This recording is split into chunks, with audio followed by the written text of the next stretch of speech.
Olá, seja muito bem-vindo. Nós estamos ao vivo. São 11 horas pelo horário de Brasília. E a partir de agora, você acompanha comigo as notícias do Brasil e do mundo desta quarta-feira. E eu começo falando da tragédia no litoral norte de São Paulo.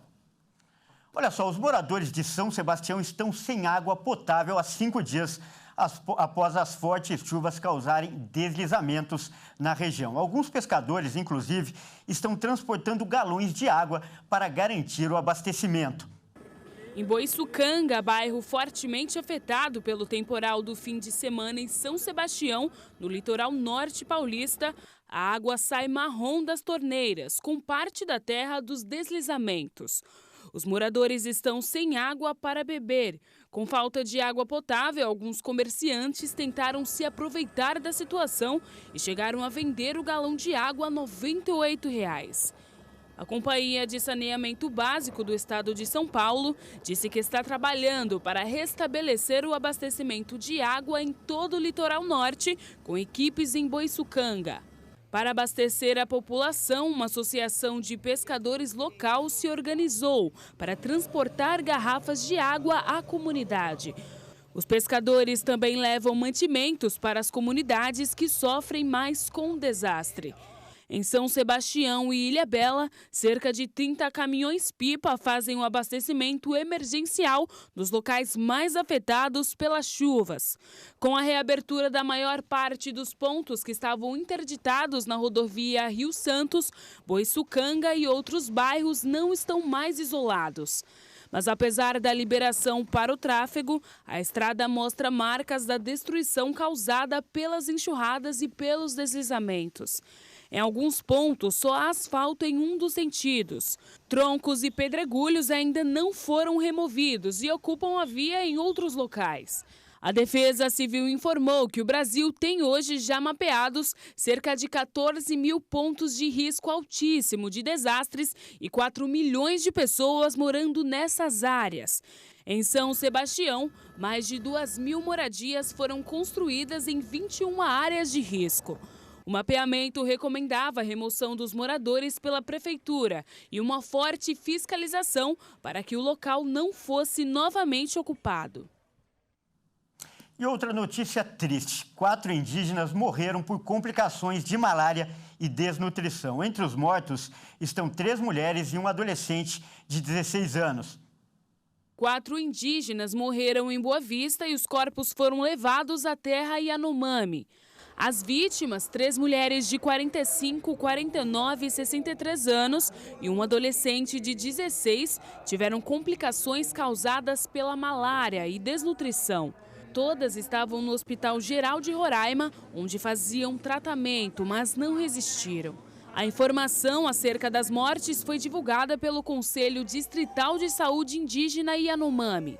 Há um mês, o território Yanomami está em estado de emergência na saúde pública. Indígenas Yanomami enfrentam uma grave crise sanitária causada pelo avanço do garimpo ilegal. Desde o dia 16 de janeiro, equipes do Ministério da Saúde e Força Aérea Brasileira fazem o resgate de crianças nas comunidades e mandam para Boa Vista os casos que precisam de internação. Nos quadros mais graves, as crianças são internadas na única unidade de atendimento infantil.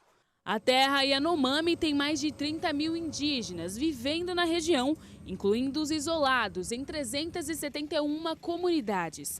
A presença do garimpo provocou a disseminação de doenças, levando a um cenário de crise humanitária. A região está em emergência de saúde pública desde o dia 20 de janeiro e órgãos federais auxiliam no atendimento aos indígenas. Olha só, e agora uma informação de utilidade pública. Muitos serviços esticaram o feriado prolongado até essa quarta-feira. Os bancos, por exemplo, abrem ao meio-dia e fecham no horário normal. As contas de consumo, como água, energia e carnês, com vencimento hoje, podem ser pagas amanhã, sem a cobrança de multa.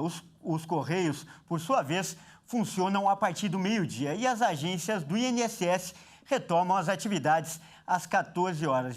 E olha só, é importante lembrar que, como a data não consta no calendário oficial, as empresas não têm obrigação de dispensar os funcionários.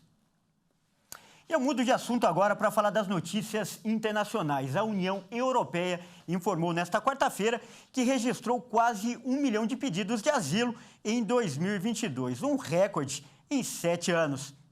Um relatório divulgado pela Agência da União Europeia para Asilo mostrou que o conjunto de países do bloco recebeu mais de 960 mil pedidos de proteção em 2022, um volume que não era registrado desde 2016.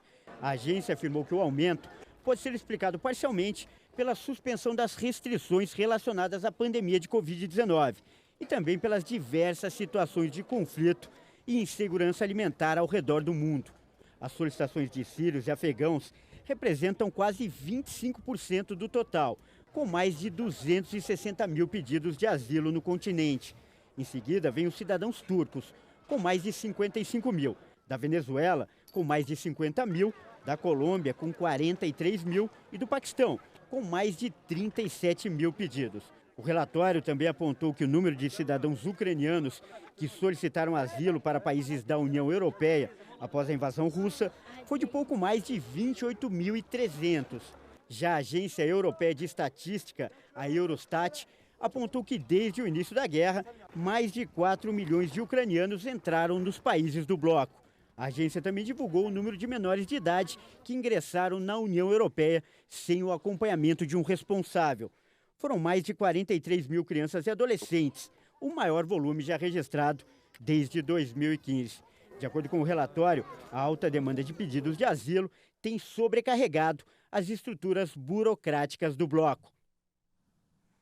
E uma notícia para trazer esperança. A Ucrânia mostrou interesse no plano da China para um acordo de paz para encerrar a guerra contra a Rússia. A proposta deve ser apresentada ainda nesta semana, quando o conflito completa 1 ano.